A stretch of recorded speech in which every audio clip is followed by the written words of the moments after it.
Welcome to Newcastle, Jack. Get Carter.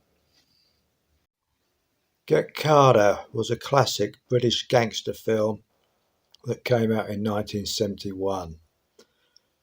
Michael Caine played Jack Carter, a London gangster out for revenge. The film was written and directed by Mike Hodges, and it was his directorial debut. And he did a damn good job, I think. Ian Hendry played Carter's nemesis, Eric, and the scene at the end is memorable and unexpected. So I won't spoil the ending. Quite a few big names in the film.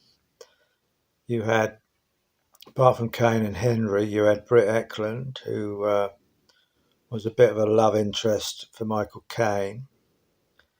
You had Brian Mosley, aka Alf Roberts, from Coronation Street.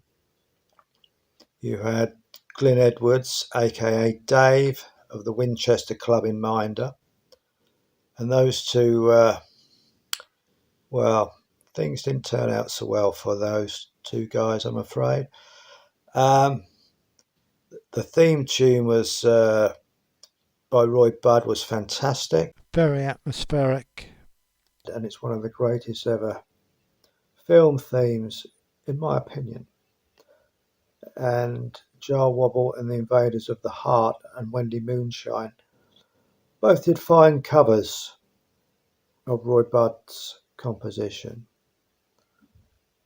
Get Carter was in the BFI's 20 Greatest British Films of the 20th Century, so that proves how highly the film is rated. It didn't seem so appreciated at the time, but over the years it's sort of grown in stature, and I can't really think of another film that's sort of become so much more appreciated over time, because it didn't seem that sort of widely recognised at the time. The film was based on a novel by Ted Lewis. In fact, the book had only come out the previous year, so it's quite a quick adaptation.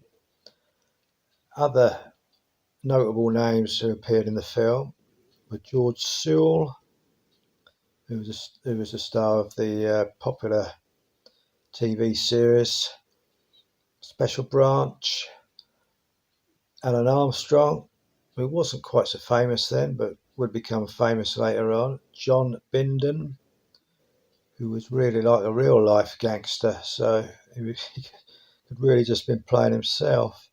John Osborne, the famous playwright, Terence Rigby. So there's a lot of, and Bernard Hepton, famous for Cold It's. So a lot of good names, and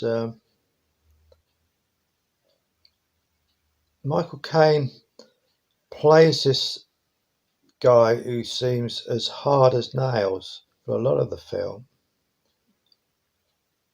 but then he gets emotional as well, so it's interesting. It's not, it's got layers to it. It'd be quite repetitive if it was just sort of this unflinching sort of RoboCop figure, just vengefully killing people. But it's a fine film. The film was,